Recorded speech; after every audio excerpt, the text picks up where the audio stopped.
Season's greetings, and welcome to our first Christmas and New Year special.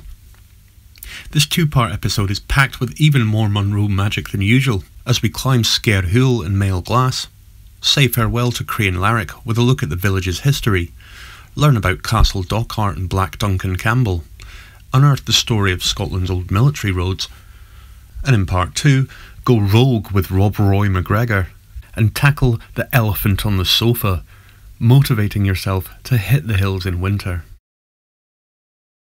Sgiath Chuil and Mael Glass are two modest and relatively unfashionable Munros directly east of Crianlarich on the north side of Glen Dochart, offering rare angles on the Crianlarich range and great views north to our recent ascents in the Mamlorns. While we're familiar with Mael Glass's shapely northern aspect from our adventures in Glenlochay, the spikier Sgiath Chuil is less prominent from afar, only just making Munro height. However, it clearly has the best name of all the peaks in the Southern Islands, reading like a mixture of Orc stronghold and Klingon profanity, yet surprisingly poetic when rendered vocally in Gaelic. Set back a ways from Glen Dochart and surrounded by acres of bog, these may not be the sexiest mountains in Scotland, but the views from their summits are well worth the effort. At least that's what I'm telling myself. The route begins in Crianlarich. Resisting the tempting warmth of the youth hostel, a 5-mile walk along the military road brings us to Auchesson, from where the two Munros become visible. The road along Glen Dochart is an ancient route that links Crianlarich with Killin, the gateway to Loch Tay, the Lores Range, and the Drovers Road south to Falkirk and Crieff. Following the burn up to a boggy plateau, yep, another one, we reach a small dam from where we break off to summit Sgiath Chuil by its southwestern gully.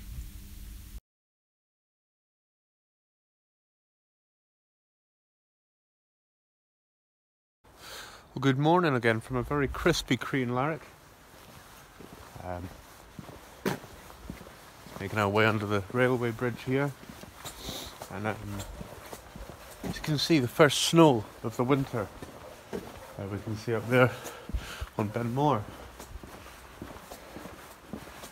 Now, as I've already wittered on about, the old military road is going to take us along to Auchesson. Today the weather's meant to be very nice, so fingers crossed that'll be correct. Now, as mentioned, this is our final visit to Crianlarich, and it's probably worth explaining a little bit about the town's history.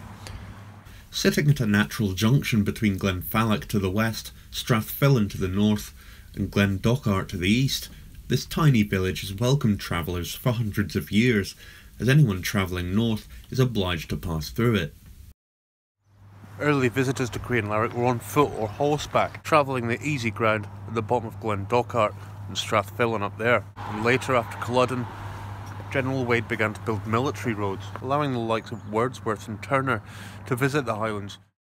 The young J.M.W. Turner was enchanted by the Crianlarich Hills, painting them repeatedly on his visits, as was Dorothy Wordsworth, who visited in 1803. However, it was the coming of the railways in the 1800s that really put Crianlarich on the map, so to speak. Two important lines to Fort William, Oban and Mallaig crossed here, making the village one of the best known stops in Scotland. The sleeper from London allowed visitors to awake in the fresh mountain air of Crianlarich, with breakfast hampers from the refreshment rooms at the station, of which there's still a friendly tea room in the summer. The village's Gaelic name, Crianlarich, means place of the aspen. The aspen tree is Creathan, or quivering one in Gaelic, and its leaves were fed to cattle, the village's most regular visitors, when food was scarce.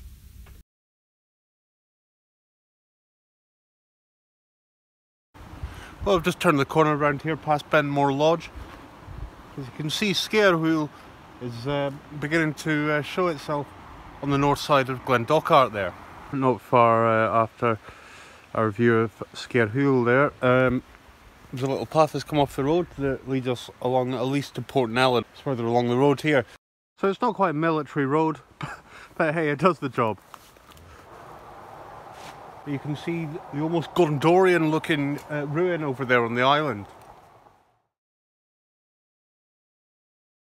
In 1583, Black Duncan Campbell became the 7th Laird of Glenorchy, inheriting Kilkerne Castle on Loch Awe and Balloch Castle in Kenmore.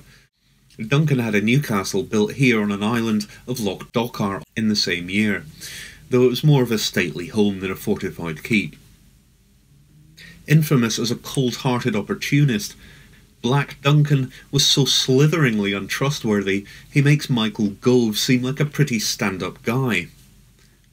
Hateful and envious of the neighbouring MacGregor clan, he immediately began scheming to outlaw them so that he could take their lands and property, eventually succeeding in influencing James VI to have any MacGregor unwilling to disown the name executed. See what I mean? He went on to acquire a Callidor castle, which to be fair is at least close to Glenorchy, from the Fletchers by deceit and trickery, and to build even more largely useless but ornate castles elsewhere, which I'm sure wasn't compensating for anything at all. His brutal cynicism and shameless betrayal of trust would seem to be characteristics that ran in the family, as we'll learn when we visit Glencoe in Series 2, the scene of the Campbells' most vile, monstrous deception of all. Castle Dochart was destroyed by Smooth John MacNab in 1646, 15 years after Duncan's death, with the Campbells having allied with the Covenanters, a bunch of joyless religious extremists who opposed, along with just about everything else, the king. The MacNabs, meanwhile, were allied to King Charles I. History does not record whether Smooth John had his bard play Luther Vandross while he ransacked the castle, but in any case it was never rebuilt and has remained a picturesque ruin ever since. Now, without tempting fate, as you can see maybe through the trees there, looks like we're going to get a nice bit of sunshine, at least this morning. Into the afternoon there's possibly going to be a little bit of snow and rain up on the tops, but hey, we don't care about that, do we? Much. Well, here we are at Benmore Farm, Benmore behind it. Sgiath Chuil over there in the sunshine. And that brutal path that you can see up there is Benmore Direct. Well, after about an hour and 10 minutes, we're drawing close to Aucassin now. Sgiath Chuil over there. Okay, so finally after about an hour and a half's march along this road here, this is the turning for Aucassin. As you can see, looks like we're not the only ones planning on climbing these hills today. Well, this is all very civilised, I must say. Can't say I'm too bothered about leaving that road. Headed down here to a slightly more rural and quieter road. Some lovely forestry.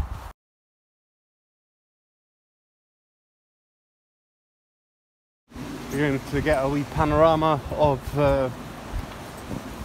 Sgiath Chuil, which is up there, and Mail Glass up there.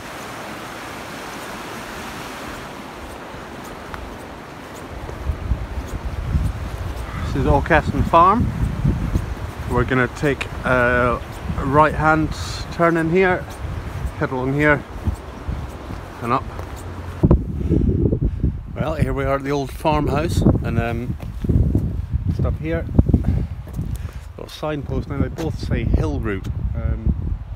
Basically we're going to take this side of it. Benmore looking quite amazing up there, isn't it? And I head along this track and then further up these foothills. Okay, now these guys here might seem fearsome, but they really are quite soft and cuddly, if you like. I wouldn't go cuddling them if there's any farmers around, just in case, but hello. I don't know how they can see anything, all that hair, but I'm just jealous, to be honest. Hair envy. Hiya.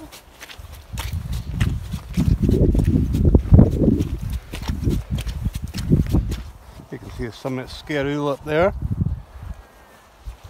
You can see it looks fairly lumpy and bumpy, the ascent between here and there. Now if you go on the internet you'll find a litany of horror stories about how these mountains are so horrible and boggy and really kind of uninteresting when you're up there. Well, we'll be the judge of that, as always. However, it doesn't look terribly difficult, to be honest. In all honesty, I'll probably be made to eat my words in hilarious fashion, but at least that's some entertainment for you. Broadly speaking, we're following this burn up onto, guess what, the boggy plateau again. Yeah.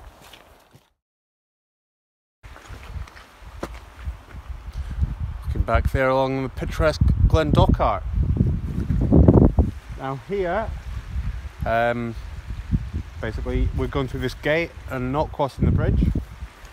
It's kind of difficult to get lost here because I don't know if you can see through there. There are some little feet signs that show you which is the walker's path, which is pretty handy, you know. It looks like Aucheston Farm here goes out their way to welcome walkers, which is very nice of them. Well, the early part of this walk is a fairly pleasant wander up here beside the old Rioban. With Ben Moore lurking menacingly there in the background. This is basically the name of the game for the early stages of this mountain. Over these humps and lumps, and hopefully we'll gain some height. That's very nice indeed up here. A little bit boggy, but nothing to write home about, to be honest. Give it about 4 out of 10 in terms of bog annoyance, but then it is early days.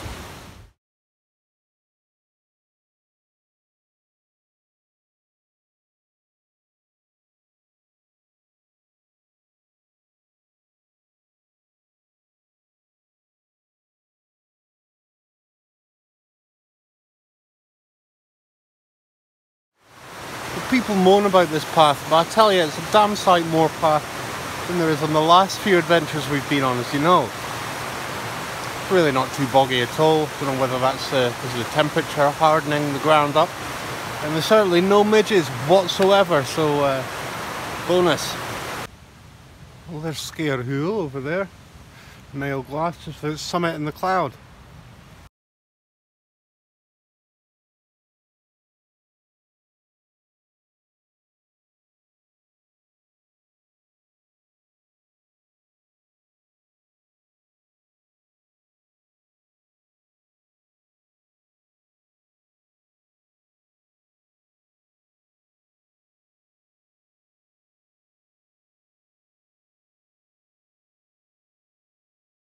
Well, there's a sudden sense of wilderness up here as we approach the boggy plateau itself, and Sgiath Chuil behind me in the sunshine, and Ben Moore back there. Now it's, although there's blue sky up there, starting to get a little bit of light rain, but hopefully that won't come so much. There are clouds coming in and there's meant to be snow further up, but hopefully we can beat it.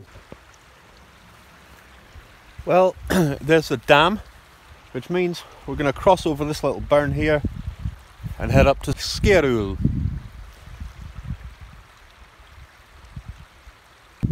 Okay, so I've just joined all too briefly, alas, this track which runs to the dam and in that direction eastward down to Aucheston, which would auvoid most of the bog behind us that we've had to suffer through.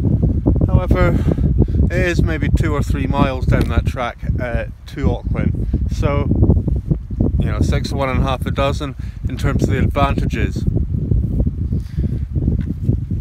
As you can probably tell by now, Sgiath Chuil, while foreshortened, is pretty close at hand now. We're just making our way up Sgiath Chuil here, and fortunately the rain is starting to come on. Well, the forecast has changed for the worse, unfortunately, so basically plan B, I'm going to hoof it up here, get onto the top before the worst of the weather hits. Now thankfully the bad weather is coming from the north, So we're still getting a nice panorama down here to the south. This Ben Moore Arena here, where it's less visited southern flank down here.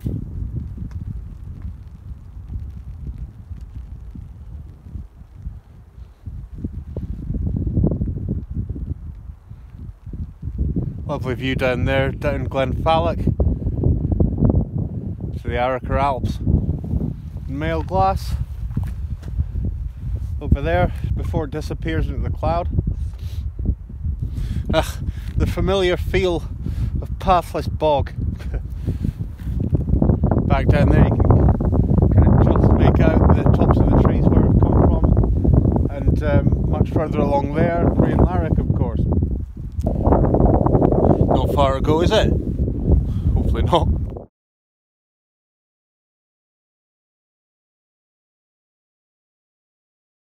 Following the Jacobite uprising in 1715, draconian retribution was enacted upon Jacobite nobles, their tenants, and basically anyone with a Highland accent. Under the Clan Act, their estates became forfeited, that is, stolen by force and sold off to friends of the crown. Into this cacophony of injustice rode one general and later field marshal, George Wade, veteran of the 9 Years' War, the War of Spanish Succession, and the Jacobite Rebellion of 1715. Pompous, arrogant, and reliably fascist, Wade was tasked with inspecting Scotland and eagerly reported back to the Crown with his grand ideas on how to crush the rebellious Scots, to quote the risible 1745 verse of God Save the Queen. His notions were almost entirely unsuccessful, with the notable exception of his least delusional scheme, the construction of over 250 miles of paved road and 40 stone bridges throughout the central and southern Highlands, built on a foundation of large stones with layers of smaller ones above, finishing with gravel surfaces. There were soldiers' camps every 10 miles and inns called king's houses, often developed alongside them. Some of these survive until this day. Where possible, i.e. not very often, they ran in straight lines, Roman style, with a standard 5-metre width. Ostensibly built to speed up the movement of troops in policing the Highlands and to service his 3 new forts, William at Loch Lynn, Augustus at Loch Ness, and Fort George at Inverness, part of his rather over-optimistic defensive perimeter along the Great Glen. His forts were laid waste and the perimeter completely overrun in 1745. In 1740, after building about 300 miles or 483 kilometres of military roads, Wade left Scotland, later becoming a field marshal as we know, and was succeeded in his work by Major Caulfield, who in fact built many more miles of military road than Wade did, over 800 miles or 1,287 kilometres. Construction methods improved, such as the use of trained engineers to map out and plan the entire route of a road in great detail. He used larger working parties than Wade, and expected road construction to progress at the rate of 1.5 yards, or just over 1 metre, of road laid per man per day. Caulfield's masterpiece is often considered to be the Old Spey Bridge at Granton-on-Spey. Major Caulfield died in 1767, and with his death the road building programme ceased. The military roads, however, lived on, boosting trade and ease of communication across the central and southern Highlands.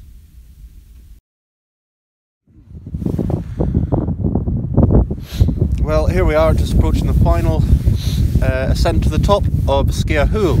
It's pretty chilly now. We're going down to about -9. So, I'm not going to waste any time. We're going to bash up there to the corner wing.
Well, let's be real here.